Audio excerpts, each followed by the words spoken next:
욥기 37장 14절부터 보겠습니다. 마지막 절까지 보겠습니다.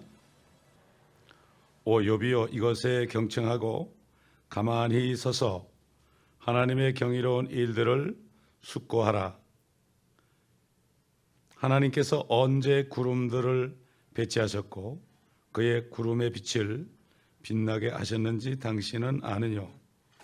당신은 구름의 균형 잡힘과 지식이 완전하신 그분의 경이로운 일들을 아느뇨?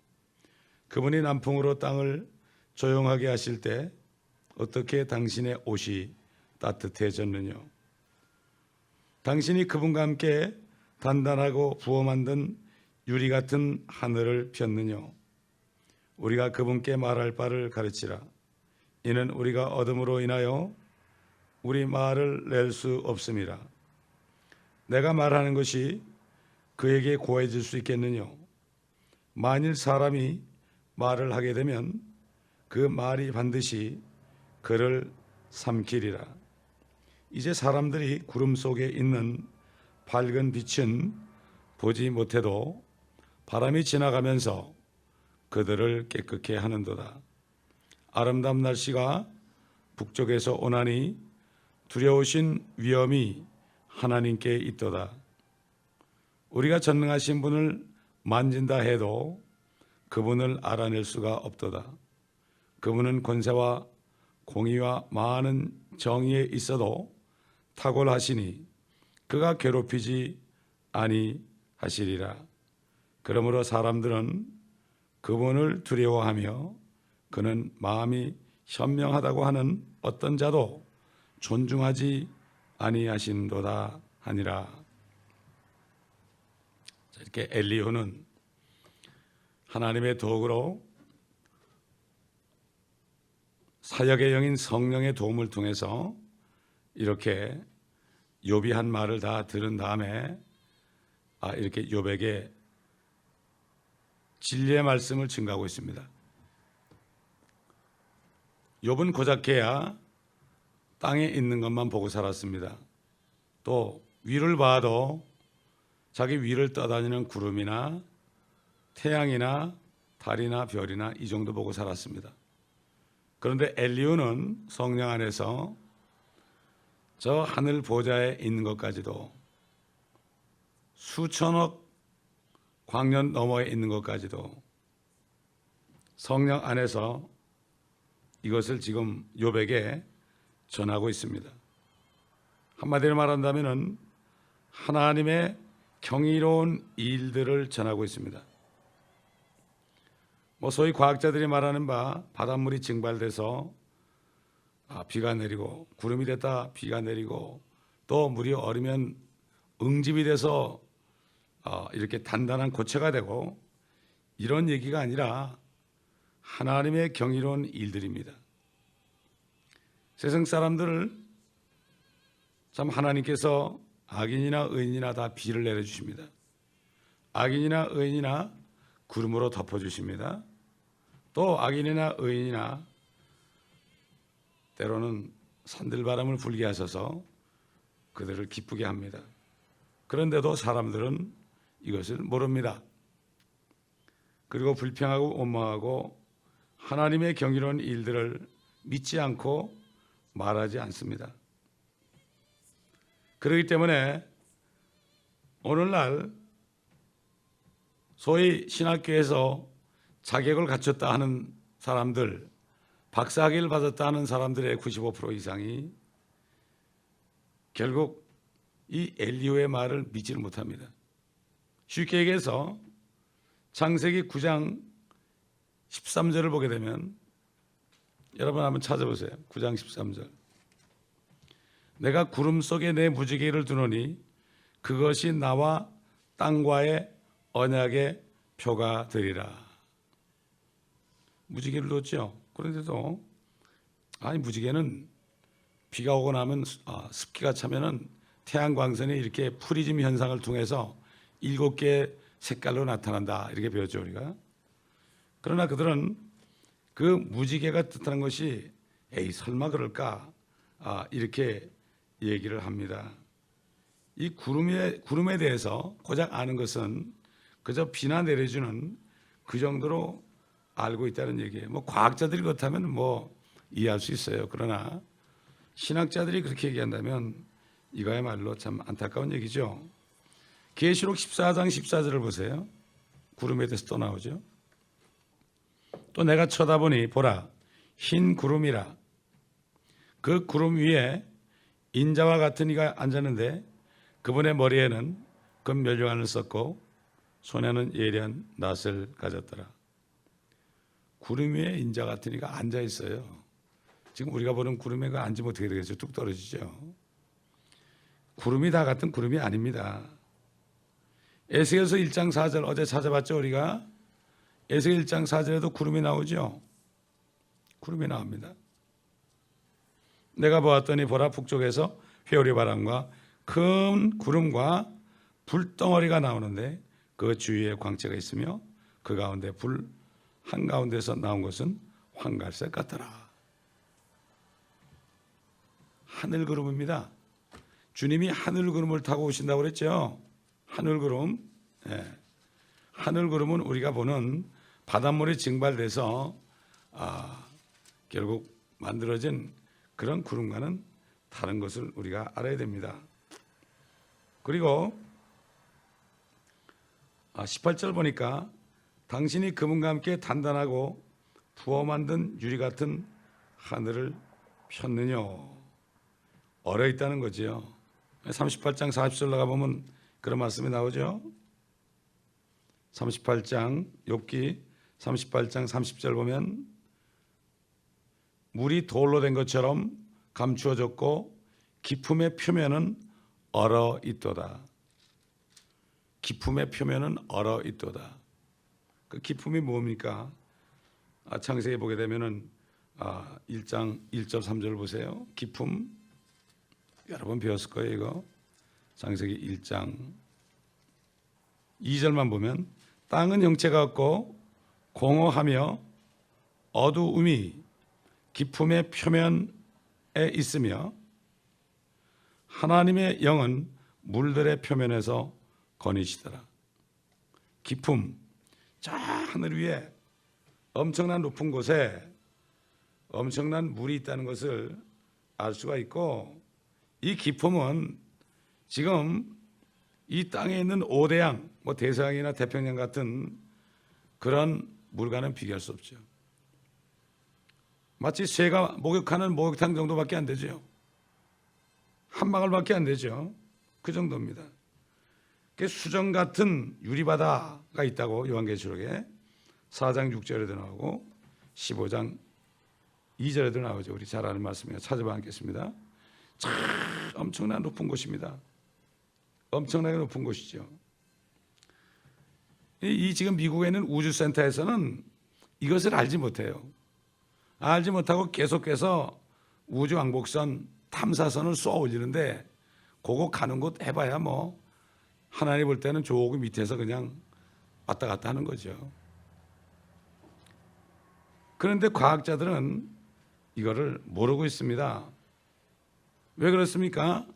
그들에게는 성령이 없기 때문에 그래요. 그러나 과학자 중에서도 성령으로 거듭난 사람들이 있어요. 이 우주센터에서도 간증을 들어보면 그런 사람들이 하나님께 기도할 때 풀리지 않는 문제가 풀려서 그 우주 왕복선의 문제들을 다 해결했다는 그런 간증을 제가 읽어본 적이 있습니다. 하나님의 사람들을 통해서 그나마도 하시는 거예요. 그래서 옛날에 우리 한번 노아 홍수 때 한번 보십시다. 노아 홍수 때 창세기 7장 11절 보게 되면 노아의 생이 600세 되던 해 둘째 달 그 달 17일 그 날에 모든 큰 기품의 샘들이 터지고 하늘의 창들이 열렸으니 비가 땅에 그럴 때 지구란 얘기예요. 비가 이 지구에 40일 낮과 40일 밤을 내렸도다. 그러니까 하늘의 기쁨, 엄청난 물이 40일 주야로 지구에 내렸어요. 그러니 이 땅이 완전히 물에 잠겼겠죠. 완전히 잠겼겠죠. 그런데도 신학자들은 믿지 않습니다. 그거는 그 지역만 그렇게 홍수가 났다는 거예요. 땅이 전체가 그렇게 돼가지고 다 죽어버렸죠. 다 죽고 노아와 그의 가족들, 또 그 방주 안에 들어갔던 코로 숨쉬는 그러한 생물들만이 살아가지고 지금 거의 5천 년 동안 사람들이 지금 7억이나 되는 사람들이 살고, 70억이나 되는 사람들이 살고 있지 않습니까? 자, 이렇게 욥기는 이렇게 우리에게 눈을 열어서 엄청나게 높은 그곳을 상상할 수 없고 빛의 속도로도 수천만 년 가야만 이룰 수 있는 그곳에 있는 것들이 무엇이라는 것을 알 수 있게 합니다. 이 성령은 우리의 영적인 눈을 열어주신 거죠. 그래서 성령이 있는 사람만이 이것을 깨달을 수 있지, 그렇지 않은 사람은 알 수 없어요. 그렇기 때문에 하나님의 지혜는 지혜 있는 자들에게 감추시고 어린아이들에게만 나타낸다. 성령이 있는 사람은 어린아이처럼 돼요. 하나님 앞에서 어린아이죠. 하나님 아버지 앞에서 어린아이 아닙니까? 천년왕국 때도 100세에 죽은 자가 어린아이라고 그런 것처럼 어린아이죠. 다 어린아이입니다. 그러면 나이가 들면 들수록 우리는 주님 앞에 어린아이처럼 기도하고 어린아이처럼 행해야 됩니다. 그래야만 아버지께서 우리에게 많은 말씀들을 계시해 주시죠. 그럴 때 이 말씀을 깨닫는 것이 가장 큰 기쁨입니다. 세상 사람 중에서도 아는 것이 힘이다 그런 사람이 있죠. 정말 이 세상에서도 알아야만 힘을 쓰는 것처럼 그리스도인들이 성경 말씀을 깨달은 만큼 빛이 임하기 때문에 그 믿음 가지고 세상을 이길 수 있고, 우리도 엘리우처럼 건너지 못하는 사람들이 엉뚱한 소리 할 때 성령에 의해서 우리가 이 말씀들을 다 발설할 때 그 사람들의 속에 빛이 비침으로 그분들도 우리 주님께로 인도할 수 있는 이러한 것을 감당할 수 있는 거죠. 그래서 고린도전서 13장 12절 보세요. 13장 12절 보면 지금은 우리가 유리를 통해 희미하게 보나 그때에는 얼굴과 얼굴을 마주 볼 것이요 지금 내가 부분적으로 아나 그때에는 내가 알려진 것처럼 알게 되리라. 유리를 통한다. 주님의 보좌 아래 기품이 얼어 있잖아요. 크리스탈처럼 수정처럼 유리 바다라고 되어 있잖아요. 눈으로 볼 수 없지만 우리가 북쪽 하늘을 보게 되면 성경 말씀 안에서 우리가 아버지의 보좌가 있구나. 그래서 저는 특히 밤에 이렇게 밖에 잠깐 나가면 북쪽 하늘을 한참 바라봅니다. 저기 아버지가 계시죠. 아버지가 계시죠. 실제하시는 분입니다. 추상적인 하나님이 아닙니다. 지극히 높은 곳에 있는 분이 아닙니다. 북극성을 따라가다 보면은 거기에 계십니다. 그래서 우리가 올라갈 때, 휴거될 때 눈 깜짝하는 순간에 거기를 통과할 겁니다. 엄청난 물을 통과할 겁니다. 옛날 이스라엘 백성들이 이집트에서 나와서 홍해를 통과한 것처럼 우리도 세상을 떠나서 올라갈 때 엄청난 기품의 물을 통과해서 아버지 보좌까지 갈 것입니다. 이게 우리의 소망입니다, 여러분. 이게 소망이에요. 자, 우리 계속해서 말씀을 보게 되면은 19절에 보니까 우리가 그분께 말할 바를 가르치라. 또 우리가 어둠으로 인하여 우리 말을 낼 수 없음이라. 하나님은 짙은 어둠 속에 거하시죠. 그러므로 중국 천자문에 봐도 하늘천 따지 거물현 누르황 그러죠. 하늘은 검고 땅은 누렇다 이렇게 얘기하죠. 깜깜한 겁니다. 태양빛 때문에 우리가 파란 하늘을 보는 거 아닙니까? 깜깜한 거예요. 우리 눈으로 볼 수 없습니다. 유리바다와 그의 보좌를 뒤덮고 있는 구름들은 우리가 볼 수가 없어요. 허블 망원경으로도 볼 수가 없어요.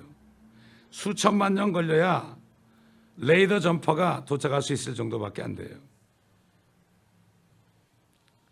그렇기 때문에 우리는 주님께서 자신을 계시하지 않으면 우리는 하나님을 볼 수가 없습니다. 성령 안에서 볼 수가 없습니다. 성령을 통해서만 볼 수 있죠. 20절 보니까 내가 말하는 것이 그에게 고해질 수 있겠느냐.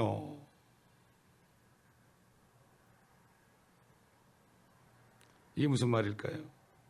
내가 말하는 것이 그에게 고해질 수 있겠느냐. 엘리야가 이렇게 얘기한단 말이에요. 또 우리가 이런 얘기를 세상 사람들에게 할 때 세상 사람들이 아니 어떻게 당신이 하는 말을 옳다고 할 수 있습니까? 이렇게 하나님의 말씀에 대해서 자기가 정당하다고 우기는 그러한 말을 할 수 있겠느냐 이런 얘기죠. 자, 그런데 이제는 우리 주 예수 그리스도 하나님의 독생자께서 완성하신 일 때문에 주님 십자가에서 내가 목마르다 그리고 다 이뤘다 그랬죠. 십자가에서 다 이루셨어요. 요한복음 19장 30절에 내가 다 이루었다. 다 이루었다는 게 무엇입니까? 자신의 피 때문에 자신을 믿기만 하면 성령을 받아서 하나님의 모든 말씀들을 다 깨달을 수 있다. 하나님을 볼 수 있다. 내가 다 이루었다. 이제 하나님과 죄인들이 화목하게 돼서 하나가 되게 할 수 있다. 그렇기 때문에 이제 누구든지 그를 믿기만 하면은 자신을 믿기만 하면은 하나님의 임재 안에서 우리가 말하는 것을 하나님께 말씀드릴 수 있다는 거예요. 기도할 수 있다는 거죠.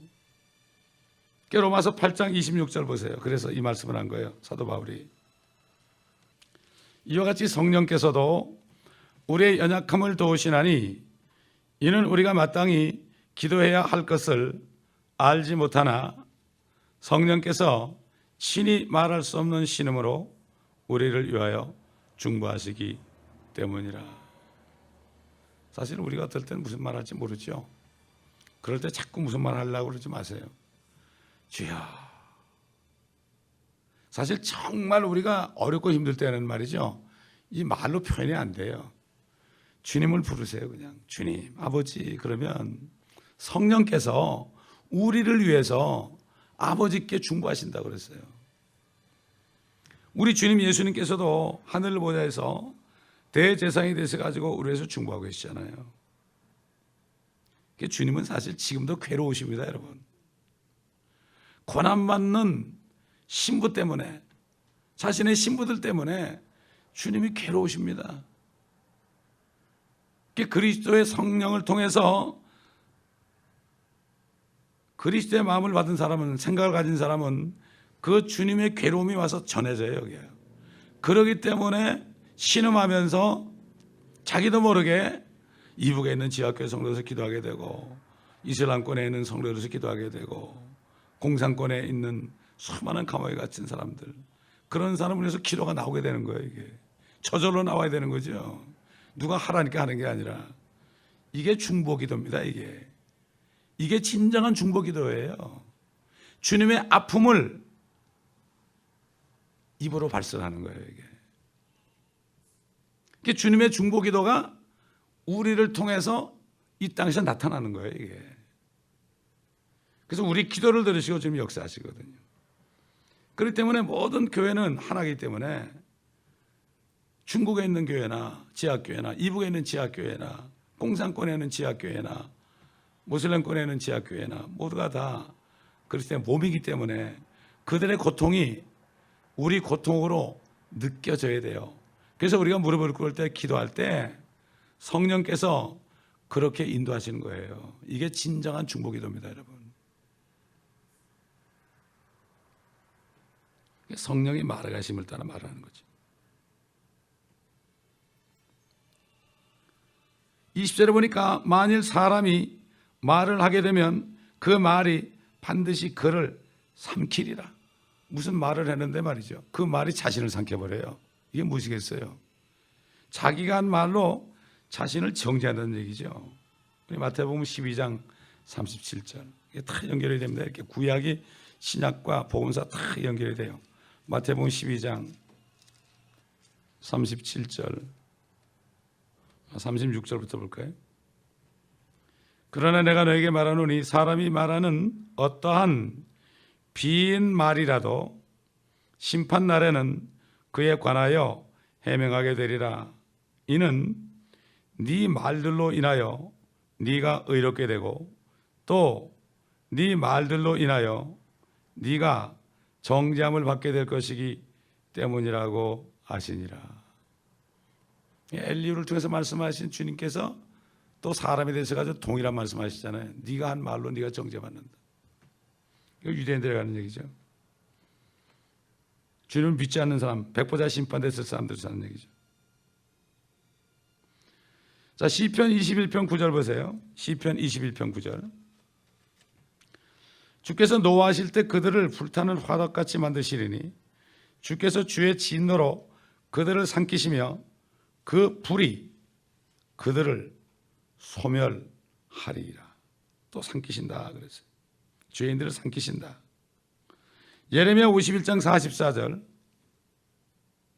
또 내가 바빌론에서 배를 멸하고 그가 삼킨 것을 그의 입에서 끌어내리니 민족들이 더 이상 그에게로 함께 흘러가서 흘러 들어가지 아니할 것이요 정녕 바빌론 성벽은 무너지리라. 여기 또 삼킨다는 말이 나오죠. 자, 이렇게 이 성경에 삼킨다는 말씀이 이렇게 많이 나옵니다. 자, 시편 106편 보세요. 106편 17절. 그 땅이 갈라져서 다단을 삼켰고 아브라함의 무리를 덮었으며 불이 그 무리 가운데 불어서 화염이 악인들을 살랐도다. 모세를 대적하던 그 사람들을 땅이 말이죠 탁 열려가지고 땅이 갈라져가지고 삼켜버렸어요. 화염이 악인들을 살랐다는 게 뭐죠? 땅이 열려가지고 쑥 들어간 곳이 지옥이에요. 지옥불이 삼켜진 거예요. 지옥이 여러분 땅 속에 있죠. 땅 속에 있어요. 그렇기 때문에 이 한자를 만드실 때 지옥이라고 그런 거예요. 땅 지자에다가 감옥 옥자를 쓴 거예요. 한자도 다 뜻이 있어요. 그래서 그들에게도 야 지옥이다 지옥 이렇게 얘기한 거예요. 일본 사람들도 그래요. 지옥구 그래요. 지옥구. 예? 지옥을 지옥구라 그러죠. 이 사람들. 자, 시편 69편 15절 보겠습니다. 우리 주님이 고난받는 장면. 큰 물이 나를 덮치지 못하게 하시고 깊음도 나를 삼키지 못하게 하시며 구덩이가 내 위에서 그 입을 닫지 못하게 하소서. 이것은 다윗의 기도지만 주님이 십자가에서 가는 고통의 기도입니다. 이게 시편 22편하고 같은 거죠. 자, 그렇기 때문에 우리는 이 천지에서 일어나는 구름이나 뭐 바람이나 이런 것들, 따뜻한 온기라든가 이런 것들을 하나님께 감사해야 됩니다.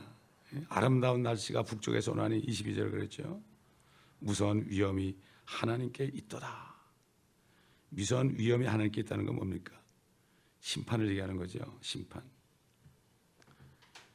우리가 다시 한번 북쪽에 있는 하나님의 그 보호자에 대해서 한번 찾아보겠습니다. 위대한 왕의 도성이 북쪽의 면에 있다고 그랬죠. 시편 48편 2절 보겠습니다. 48편 1절부터 보면 주는 위대하시니 우리 하나님의 도성과 그의 거룩한 산에서 크게 찬양 받으시리로다. 북편에 있는 위대한 왕의 도성 시온산은 그 자리 잡은 곳이 아름다우며 온 땅의 기쁨이니 하나님께서 그 궁정들에서 피난처로 알려지셨더라. 위대한 왕의 도성 시온산. 하늘에도 시온산이 있고 이 땅에도 시온산이 있죠. 이 땅의 시온산은 바로 예루살렘이에요. 그러니까 하늘에서 뜻이 이룬 것처럼 땅에서도 이루어집니다. 하늘에 새 예루살렘이 있는 것처럼 땅에도 이제 예루살렘이 새롭게 되죠. 진정한 평화의 도시가 되죠. 킹제임스 성경에 따르면 우주에서 남쪽이 아래고 북쪽이 위다 이렇게 얘기합니다. 구원 받았든지 받지 않았든지 물리학자들이나 천문학자들이 믿지 않는 것 중요하지 않습니다. 그들이 믿거나 말거나요. 믿거나 말거나. 요즘 보면은 이 인터넷 들어가 보면은 저거 자기 주장 많이 하는 사람이 있어요. 아, 환난을 통과해야 됩니다. 그래. 그러니까 어떤 사람이 있다가 그러면 통과하시든가요. 그러고. 아니 혼자 통과하면 되지 왜 남까지 다 통과하라고 그러냐 말이죠. 참 하여튼 말들이 많아. 정말 저기 고통받는 사람들에서 기도하지 않고 서로 싸먹자라고 안 됐다고. 서로 싸워요. 그 시간에 싸우지 말고 주님의 뜻대로 경계해야죠. 뭐라고 했습니까? 너희가 서로 물고 뜯어 먹으면 피참 멸망할까 조심하라 그랬어요. 절대 싸우면 안 돼. 모르면 모르는 대로 그냥 진리만 전하면 돼. 그냥 우리는 진리만 전해. 그냥 말씀만 전해요. 우리 주일 설교문도 그냥 갖다 전해요. 그냥 전하면 되는 거지 뭐 따지고 그래요. 뭐 댓글 달아가지고 뭐 서로 따지고 그래요. 그럴 필요 없는 거예요. 자기가 다 안다 그러면 어떻게 되죠? 자기가 성경을 다 깨달았다고 생각하면 이 성경을 기록하신 분이 자기보다 못하다는 거예요. 그러므로 다른 사람이 누가 무슨 말을 해도 그냥 이 사람은 못 깨달아 그렇지 그냥 다르게 깨달아서 그렇지 그럼 넘어가야 돼. 그냥 그걸 가지고 그냥 붙들고 늘어져서 서로 싸우면 안 돼. 마귀가 좋아하는 거예요. 시간을 사서 들어오는데 시간을 죽이고 있단 말이에요. 지금 좀 깨어있다는 그리스도인이라는 사람이 그래. 지금 너무나 안타까워요. 그저 진리만 전하면 돼.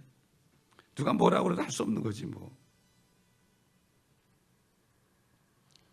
그렇기 때문에 우리는 이 성경 말씀을 자세히 공부할 때 우리 육신의 눈에 안 보이지만 영적으로 환히 보고 사는 거예요. 그러니까 이 땅의 것이 다 정말 사도 바울의 것처럼 배설물처럼 여겨지는 거예요. 사도 바울은 갔다 왔잖아요. 대표적으로 갔다 왔잖아요. 그는 너무나 고난을 받아야 되기 때문에 아주 눈으로 보게 했죠. 그러나 우리는 성령 안에서 기록된 이 말씀만 봐도 실제 갔다 온 곳이나 다름없어요. 저와 여러분이 진짜 갔다 와도요, 이 말씀 안에서 본 것과 별 차이가 없어요. 눈으로 본 것은 오래 못 가요. 성령 안에서 말씀 안에서 본 것이 영원히 가는 거예요. 그렇기 때문에 우리가 이 말씀을 항상 사모하고 말씀 안에 깊이 들어가야 돼요. 그럴 때 우리가 말씀 안에서 은혜와 평강의 삶을 살 수 있습니다. 그리고 예배 드릴 때 영과 진리로 예배 드릴 수 있습니다. 이럴 때 하나님의 신부가, 그리스도의 신부가 정말 주님을 영광스럽게 만날 때 기쁨이 넘칠 것입니다. 기도하겠습니다. 아버지 하나님 감사합니다. 오늘도 아버지 하나님께서 창조하신 모든 것들을 우리가 바라보고 지금 악인이나 선인이나 차별 없이 오래 참으시며 비도 내려주시고 또 눈도 내려주시고 바람도 불게 하시고 구름으로 햇빛을 가리셔서 시원케도 하시고 모든 사람들이 다 회개할 때까지 기다리시는 주님. 그러나 때로는 너무나 저들이 악할 때에 이스라엘을 괴롭힐 때 눈동자가 아프셔서 주님의 눈동자가 아프셔서 갑자기 토네이도 보내시고 태풍도 보내시고 허리케인도 보내셔서 주님 자신도 모르게 이런 일을 하신 것을 우리가 압니다. 아버지 하나님, 미국 사람들이, 미국 정부가 이스라엘을 괴롭힘으로 아버지 하나님의 눈동자를 만지는 일이 없도록 주님 저들을 도와주시고 깨닫는 은혜가 있게 하여 주시옵소서. 우리 모든 성도들 모두가 다 서로 사랑함으로 이제 믿음으로 아브라함의 자손이 되었사오니 서로 사랑함으로 서로 축복받는 이 축복을 이 땅에서도 누릴 수 있도록 도와주옵소서. 감사드리며 우리 주 예수 그리스도의 이름으로 기도합니다. 아멘.